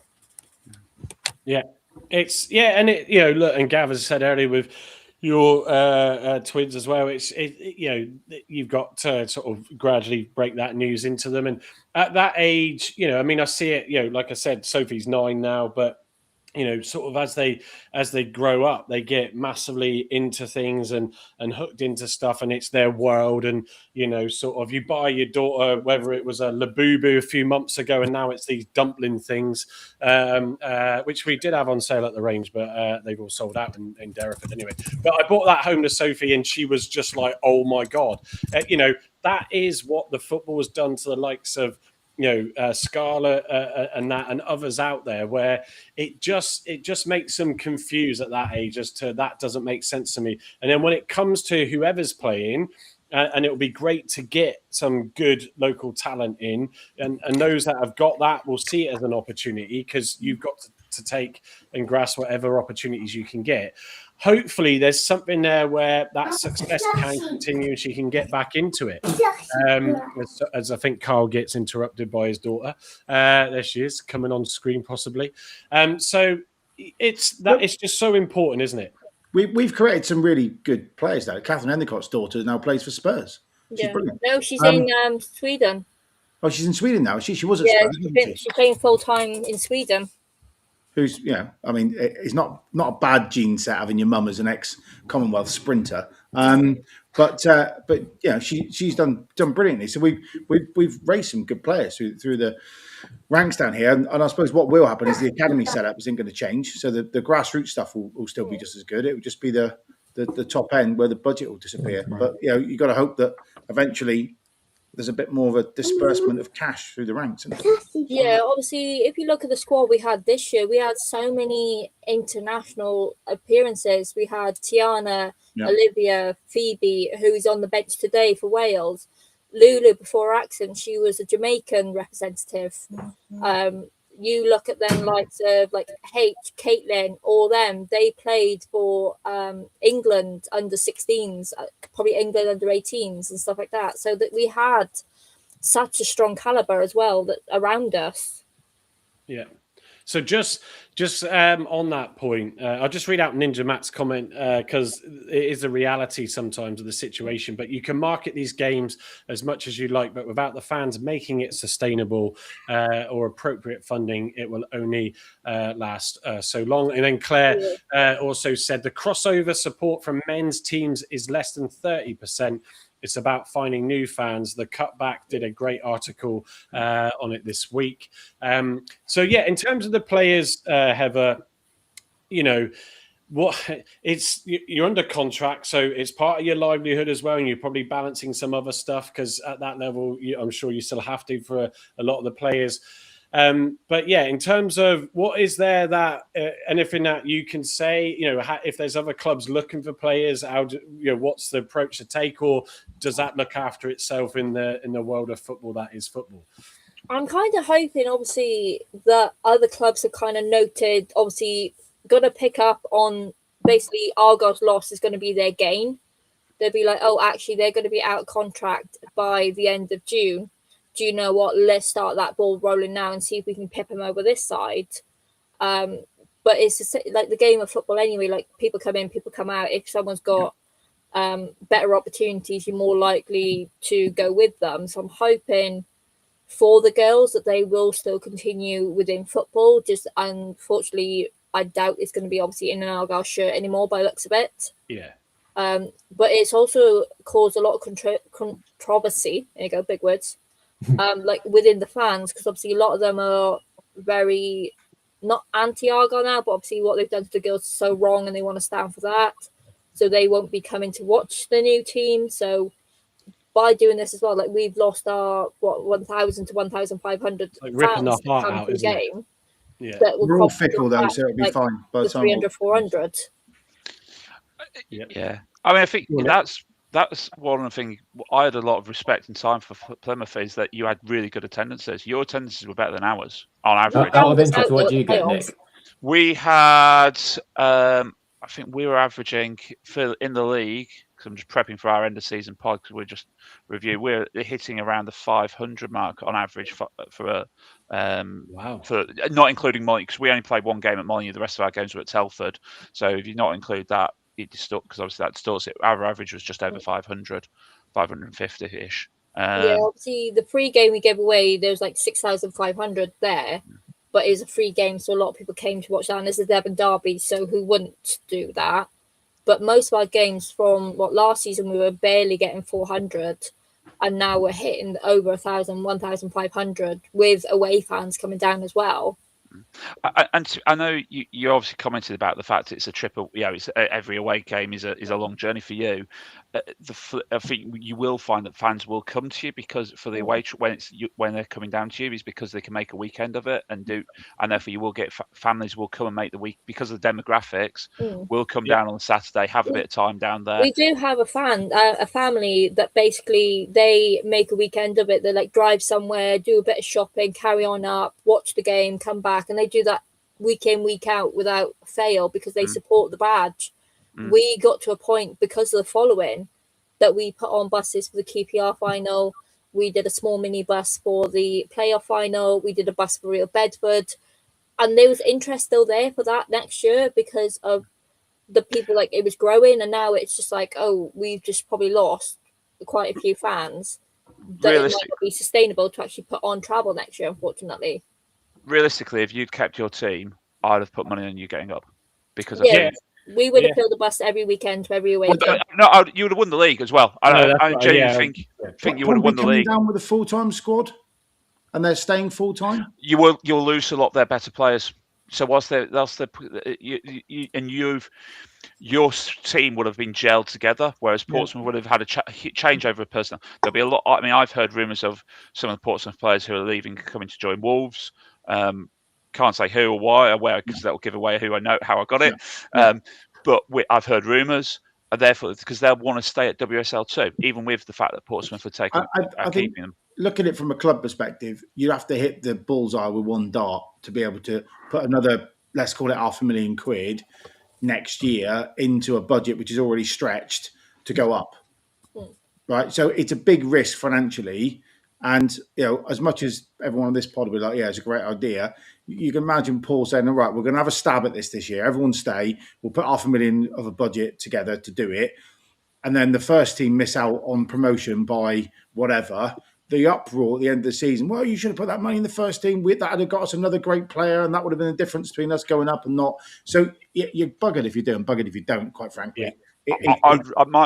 And it doesn't matter which league you're in, where the money realistically in men's football, realistically, the budget for a women's team ain't going to get you a play unless you're playing unless your men's team are sort of significantly down in the lower leagues, and by lower leagues I'm sort of talking National League type level, and your women's team are in sort of the WSL tier 3. Realistically, the budget for your women's team is not going to have an impact on your men's team, realistically, because it's might be the salary for one player at the bottom end of the wage packet. Realistically, average player in League One's about £5,000 a week, which is £250,000. So you'll be looking at two good players in the squad. If we had injuries or whatever. But again, as I said earlier, but you've got to assign them at that point as well. So you've got to pay your transfer fee out. Yeah. Well, unless it's free agent or whatever, but on pure wages, it'd be a couple of players, right? A couple of average players. But when you're coming from a place where there's essentially a £10 million deficit, it's nice if we broke even last year. I think the club would have backed it. But the fact it was £10 million, and our previous CEO basically just fell asleep at the wheel and drove the bus off the cliff, and then out of the smouldering wreckage, he buggered off and left our new CEO to deal with the mess, quite frankly. And I stand by that statement because it's true. Because otherwise the redundancies wouldn't have had to be made in January. They should have been done by the previous exec team as soon as we came down. You don't, any business, lose 10 million of revenue and go, we'll keep the same operating costs. That's a good idea. It's just mental. Yeah, I just want to come to a couple of the comments. Browner 1185, who I did see you post that one earlier, Browner. As I said in the chat, I did put a note just saying I won't be able to get out some of these comments because of just the flow of the conversation, which has been brilliant tonight. Browner was saying, well, what if the new manager wanted to keep some of the players? Effectively, the club was resetting the women's setup, because of the salaries. And Nick, I get your point on, it's a fraction of the overall budgets, but when you're loss making, any expenditure is a painful situation to try and manage. And it is very difficult, and I think it's been some great points put across. I'll come to some final thoughts from Nick as well with Heather before we give a little bit of an update while we're live on some of the stuff that's obviously happened this week in the men's side. But I think overall, you've got, what was the other thing? Sorry, it was I forget his name now in the chat, Colin Roffery. I did have this on my screen. So Ian Pizzotti did put out a message saying that as a website, we probably sponsored 40 male players and at least 10 female players, 2 last season over the last 30. Last season, for example, we sponsored Bim Pepper, Aseni, Paris Dalton and Tiana Taser.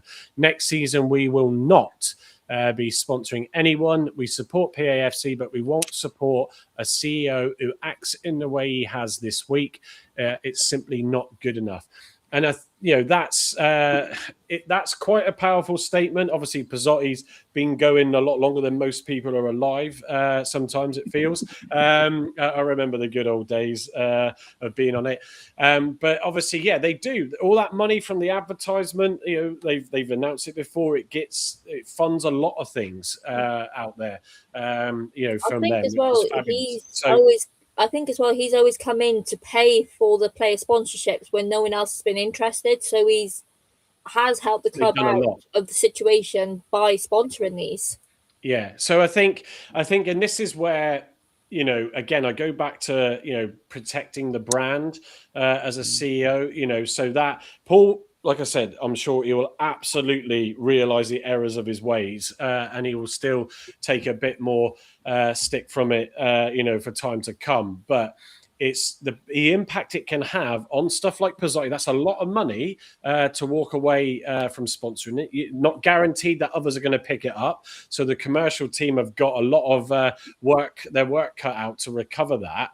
The most important thing you can do is just be a good communicator, to everything within your business, letting everybody know there's certain things you can't say, but it's important to communicate the strategy, the plan, and the direction of whatever business it is. So everybody understands that and is aligned to it.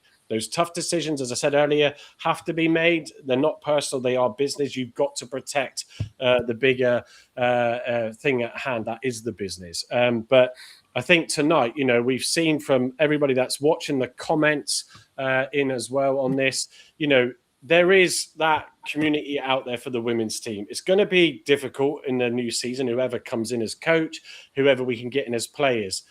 The point that Heather just said, that obviously a lot of people are saying, I'm not going to go to the games.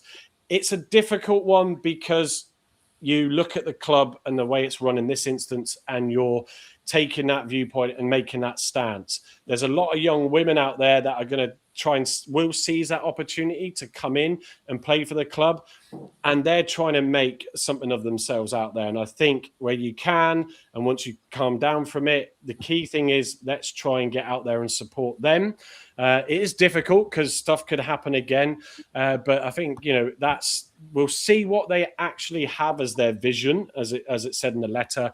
And I think the sooner Paul comes out and does a bit of a video on the reasons, it still might not be accepted, but the reasons, and then what they will actually do and how that's going to look, then we'll see when that comes about. Paul, of course, you're more than welcome to come on here and give that view.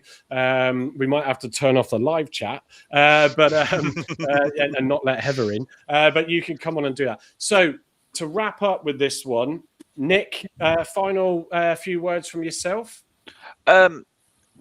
Wolves' motto is "Out of darkness cometh light." good luck for next season, guys. I've got nothing but respect for you lot as a team and the club, and the work you were doing. And yeah, hopefully, as I said, our motto rings true for you guys, and you come out of this, like Wolves have done themselves, with a sort of fresh energy and sort of can kick on and regroup and sort of go again from it, because you said you were unlucky realistically against us. So yeah, good luck. Thank you for having me on. Yeah, no, and Nick, it's been, I know it was a last minute thing, but it's been brilliant, your contribution tonight. So really appreciate it. And like I said, once we get Heather up and running, and she'll be at the control deck that I'm looking at here, because it will just be about, not to say that we'll exclude Gavin, of course, who will be like, hang on a minute, I want to come in on that show. Part of this band already. Yeah, definitely. I'm sure we'll connect up again soon. Heather, do you want to give a final piece as well before we, end off with a bit of a talk about the men's update this week as well? Yeah, it's obviously, like Edward says, like in football, it is what it is. We know we're obviously second best to the men because the men do bring in the money. It was more about the way the statement was done. I think what triggered everyone. Obviously, a shame to lose all the girls. Hopefully, like probably the post-16 or under-16 team or any local players will take up the opportunity to play. And obviously, we would love to see them in green and support them. It's just, as a fan, it's just a worrying time knowing what next season would be like, because we had the visions of this season to continue with that hope and dreams. And it's just now where, it's just as a fan, you just don't know where you are, unfortunately. Yeah, no, absolutely. So look, thanks, Nick. Nick, you can stay in if you want to hear about the men's bit, but I'm sure you want to go. But thanks again. Cheers for having us on, guys. I will drop out, but thank you. And Heather, give us a shout if you ever need us on. Thank you very much, guys. Good luck for the season. Cheers, guys. Bye. And Heather, by all means, you can. Do you want to stay around, or if you want to go, you can go. It's up to you. I can hear Darren snoring, so I'll probably have to go to bed in a minute. If he's snoring, I wouldn't bother rushing off. To be fair, I mean, it was his bedtime at half an hour ago. That's about right, isn't it? More like an hour and a half ago. He was asleep as soon as I started. Oh, the one thing actually I didn't put up as I just scroll down my list of slides is, of course, do you want to just explain what this award was that you did win on that evening before all the news broke?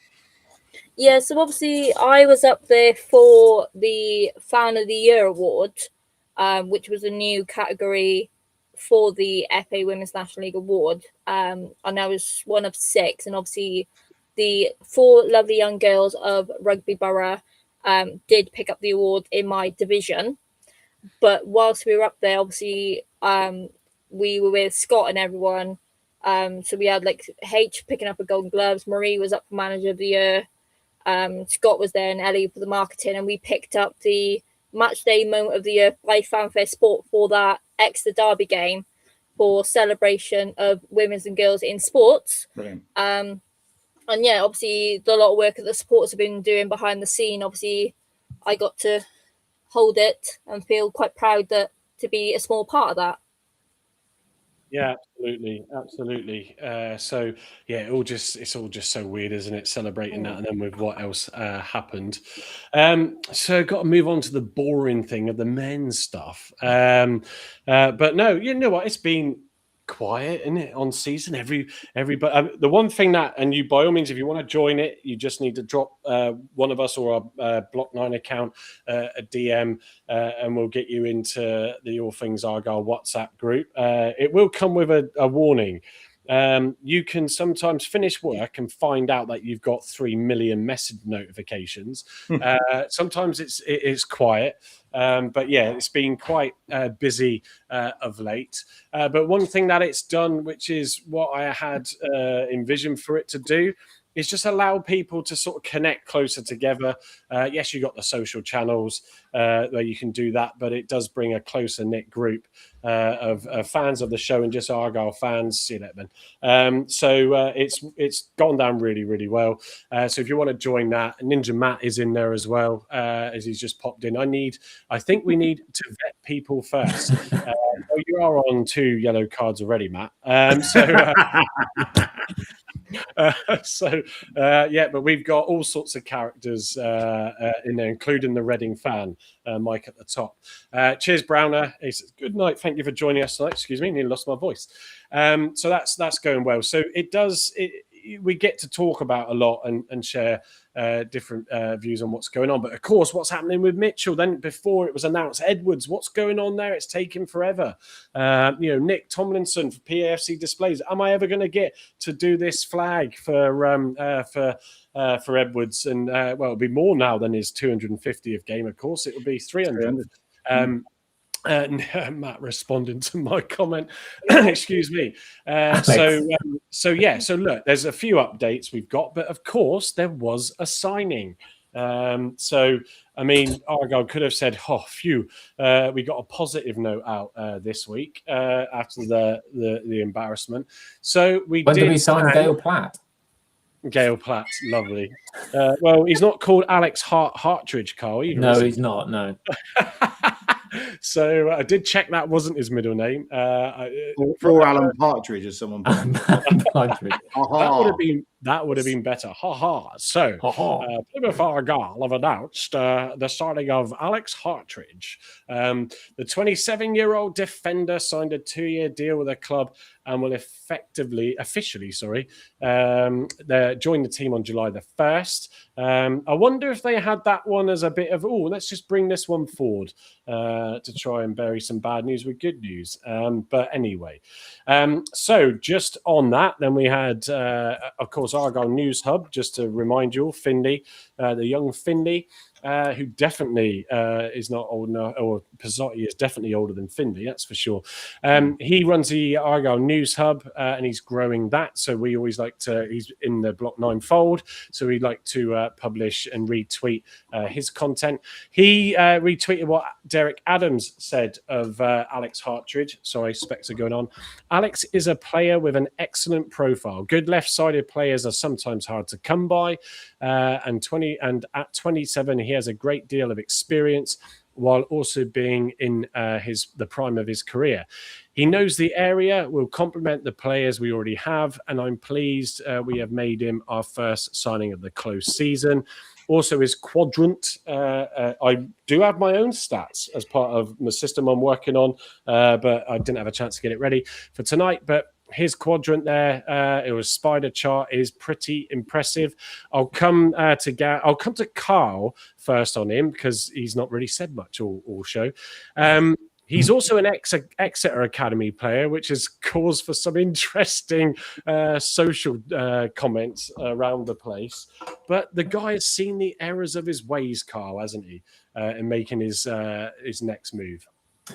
Indeed, I think it's a positive signing for us.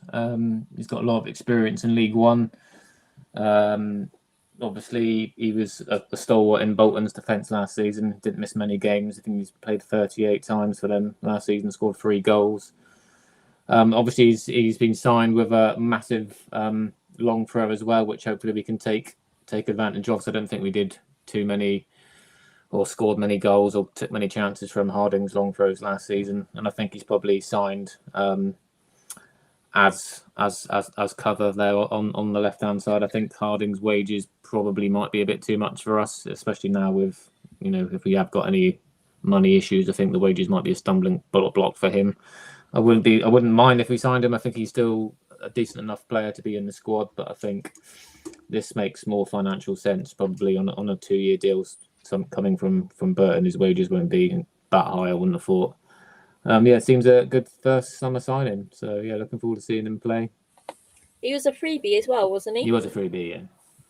So, look, when you can always rely on Derek Adams to dig those ones out. He loves a freebie, does Derek, doesn't he? Yeah, exactly. So, Gavin, what's your views and what other insights do you have on Alex for us? One, he's a top lad, according to someone I had lunch with earlier. Afternoon, Matt, or evening, Matt. So he's a good human being. He obviously came through the Exeter Academy. The only memory I have of him was basically getting GBH'd by Bim Pepple at home. I genuinely sat in my seat and thought he was going to die, because that just, you know, when like your legs go and you just, and then you see the state of Bim when he got up and got took off, you thought, oh my God. So he clearly, in the frame of his namesake, Mr. Mitchell likes to put his head where it hurts, which is a good sign. I loved his Argyle interview with Charlie Price, where he said, you know, what can we expect? He just said, I love defending. I love that. That was amazing. It was like it was all but like the Office thing. So you've put on here, your strengths are accounts, Keith. Yeah, it was class. But in terms of a Galloway replacement, Galloway's obviously been a touch of class, but this guy's got a really good injury record. Apart from when he's getting, you know, his head decapitated by Bim Pepple at home park. He's good in the air. He's scored some goals, which is interesting. And I think the biggest thing is his absolute laser of a throw, which is like a javelin. And we were very good at set pieces last year. And I think Tom's probably licking his lips. Can't wait to get back on the training field to export that, because it seems like he's got a better throw than Such, which is good, because Wiradoo's throw was okay, but it was a bit powder puff, wasn't it? It sort of just about got into the box, whereas I think this guy could probably hit the back post from the from. Do you think he's been signed more of a squad player or as a regular in the starting 11? So I'm a massive fan of Jack McKenzie, and I just think Jack McKenzie. Yeah, I don't think he'll out McKenzie at left back. I'll be honest. He'll play left centre. Or was he more of like a Mitchell replacement if you don't sign Mitch? I don't know. I mean, we're going to, please don't jinx us, Gavin. I think we're going to have a much bigger depth if you have quality players. So, you know, if you look, the guy's played a few hundred games at this level. He's been around the block. He's 27, so he's done his apprenticeship, if you like, in the league. And I think, you know, you put him at left centre half, you put him at left back, he would not disappoint us in any way. But again, it's another good player. I'm not saying he's going to be shining in the champ if we get up there, but he's another good player at this level that will push the players around him for his shirt, and that's what you need. So I was impressed with the way he talked. I said to Matt at lunchtime, it's a bit like Graham Lasso. You know, he might read a broadsheet paper, and he might have had an education, because he come across as quite an intelligent chap. So that was good. Talked really well. Very humble, actually. He was like, well, you know, I used to come and watch Argyle here again, you know, blah, blah, blah. And I didn't dream I'd ever be playing at this level in a club of this size. So he's clearly got a bit of a bit of imposter syndrome at the minute, I think. But I think he'll do very well for us. And, you know, speaking to Matt at lunchtime, he said he was a really, really top guy at Exeter. So be another good player around the changing room as well, I would imagine. No spiky individuals. So, hey, It's a good start, isn't it? I saw the Exeter fans took it well, didn't they? Yeah, they did a bit, didn't they? Yeah. I'm sure he's had about 15 death threats already from the six-toed, six-fingered numbnuts up the road. I have to at this point just say to Voodoo, you bastard Voodoo. I know he's probably not listening tonight, but some Argyle tweets nicked my laughing at Exeter going down to respond to GIF, meme, whatever it is, to respond to the guy who had an absolute meltdown that he signed. Brilliant. Seeing myself laugh again was like, oh, here we go. But yeah, they didn't take it well. They won't have took it well. This hurts, I think, more than Caleb Watts, to be honest. Well, yeah, I reckon so. Stevie Vaughan saying, vastly experienced last season. We were short of experienced players. And obviously that did make and pay dividends with Rawls and Kane and that coming in. We had 15 quality players after that. We were struggling for quality. So, so he's the first of hopefully many signings. Mitchell, obviously, we still don't know. He was in and around and hanging around, Plymouth for still quite a while, wasn't he? After, I don't know if he has gone off now and etc. But so that's interesting. And Owen Dale, obviously, doing a lot of work with Aaron as well, isn't he? Yeah. If you didn't see our end of I never clipped it up. It takes time to get round to doing all this. That's all you had. One job. No, no, absolutely. So yeah, you can see that we had Chris Errington on for the first hour more so, but Aaron, then we got to a bit more focus afterwards, and there's some brilliant insights on Bin Pebble. So go check it out either on the podcast channels, and like I said, an hour in you can get give or take just over. You can get to that bit. Chris's points as well were absolutely brilliant, or you can obviously go back and find it on YouTube. Yes, Andrew T. Tajani, come to that in a second. Obviously, Hazard as also. What are you pointing at? Or are you pointing at something else? No, get TJ in and disagree with Andrew's comment. Yeah, sorry, that's it. Yeah, so we'll come to that in a minute. Connor Hazard obviously joined Wickham, if you haven't seen that news, upon the expiration of his Argyle contract. Yeah, he's looking forward to his new venture up there. So best of luck for him there. It was a tough sort of end to his season. He did note, I don't have a statement open, but he did reference that there were some difficult times, but he still gave his all even, and he was referring to those difficult times behind the scenes. So I imagine certainly through the Rooney and Foster Foster months, that was probably... God, imagine having Foster for years. Jesus. Yeah. No. I know, imagine that. Sorry to send shivers down your spines. Obviously, we've mentioned about Edwards, of course, signing on for another year. He has also just recently completed his Football A license, coaching license. So clearly he's going to transition into coaching. And will that be at Argyle? We shall see. But with Hazard going, Carl, we've now got 0 official first team goalkeepers. So obviously you've got Leo McCormick still there in the youth setup. So yeah, what are the rumours? We're not going to go into detail. This is not going to be a full-on thing, but just to end, as we come up to 2 hours, blind me. Yeah, what are the goalkeeper option rumours that are going around? Just as a summary. Well, I think that the only 2 that we've seen in the last few days is the QPR keeper Murphy Cooper, who was on loan at Barnsley last season. I think he played 21 games. And Stevenage the season before that in League One, where he played 37 times. And he had a short spell at Sheffield Wednesday at the back end of last season. So he's got some good pedigree there.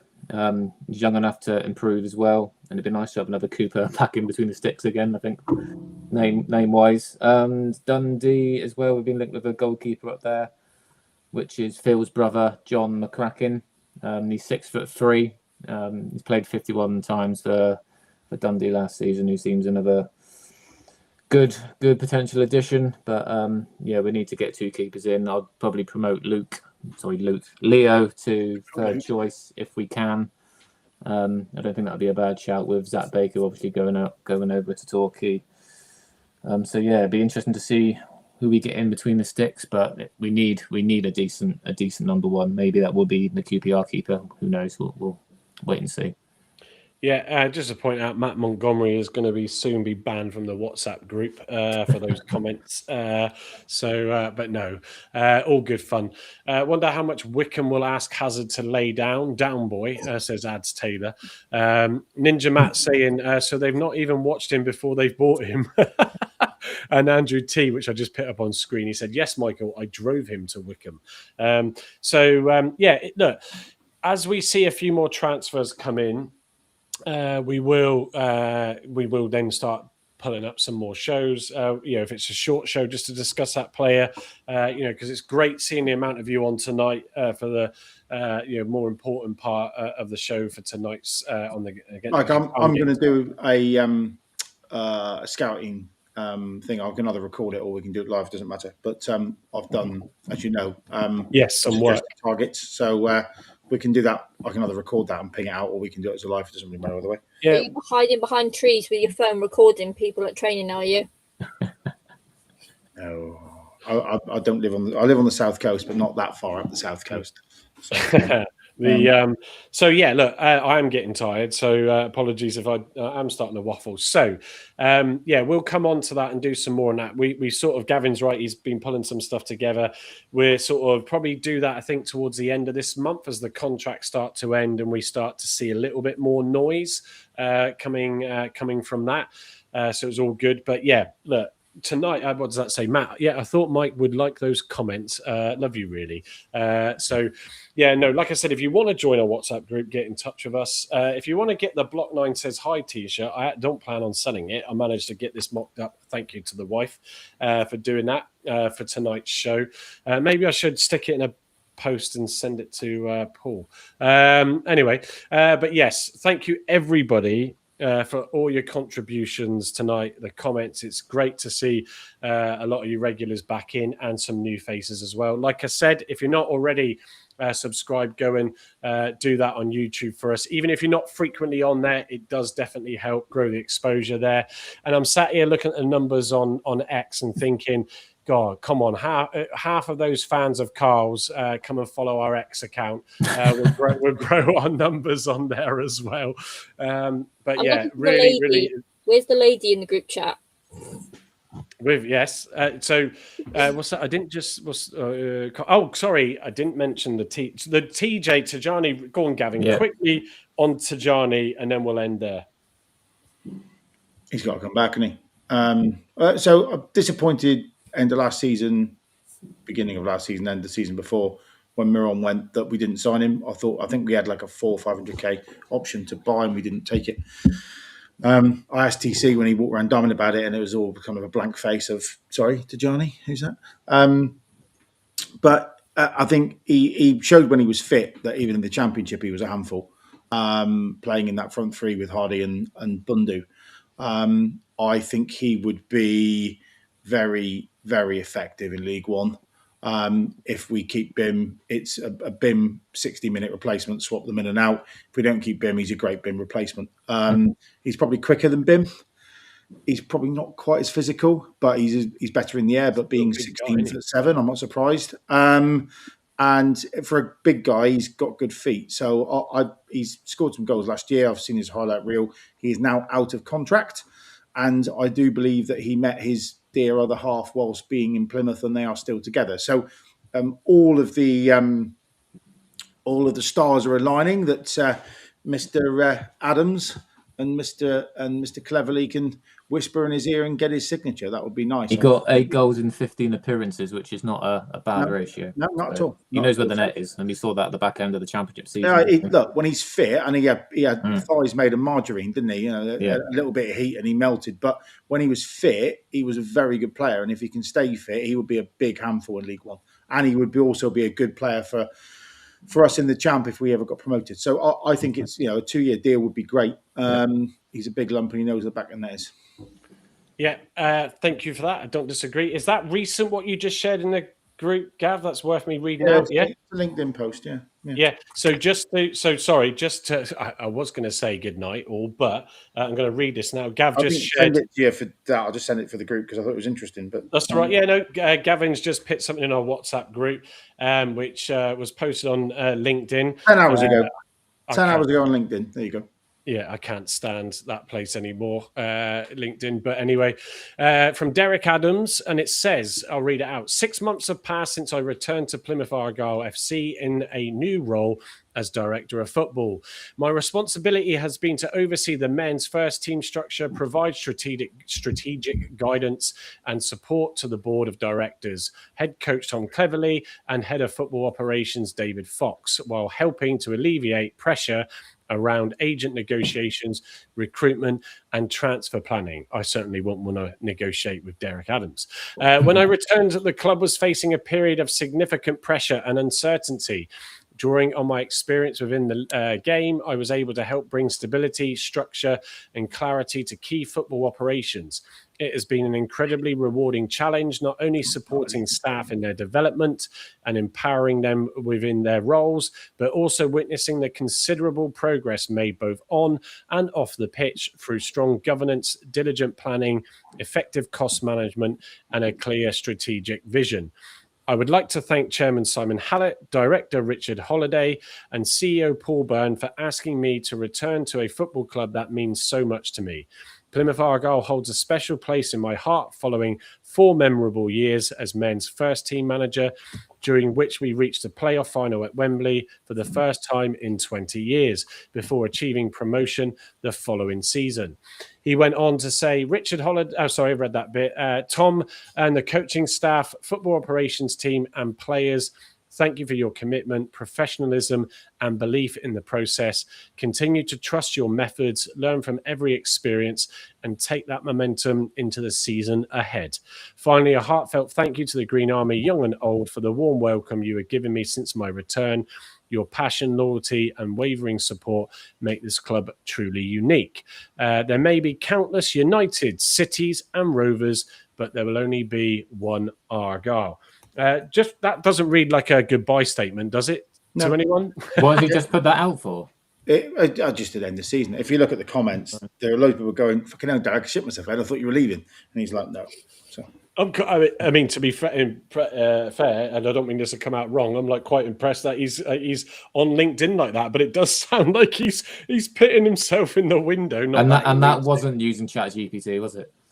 No, but I bet you he could probably tell Paul how to use that ChatGPT. I mean, Paul, like if you just paid the 20 quid a month pro subscription, you might got a better output. Jokes aside, because it's not funny with what that has caused to others, and we got to remind ourselves of that. But that is where we shall leave it tonight. So thank you, everybody. Heather, excuse me, my voice is going. Thank you as well for giving us the insight in what goes on with the girls behind the scene. Give them all our love in that group chat that you're in. Ninja Matt. I think it was just me just ranting tonight. I do apologise. Matt's like, I think Matt's like, thank fuck for that. They're finishing. So we're definitely past the watershed now. Heather, Gavin, and Carl, and of course Nick, who we had on earlier, who was brilliant. Look, we will bring you women's football with Argyle in some shape or form with Heather in the new season. That's for sure.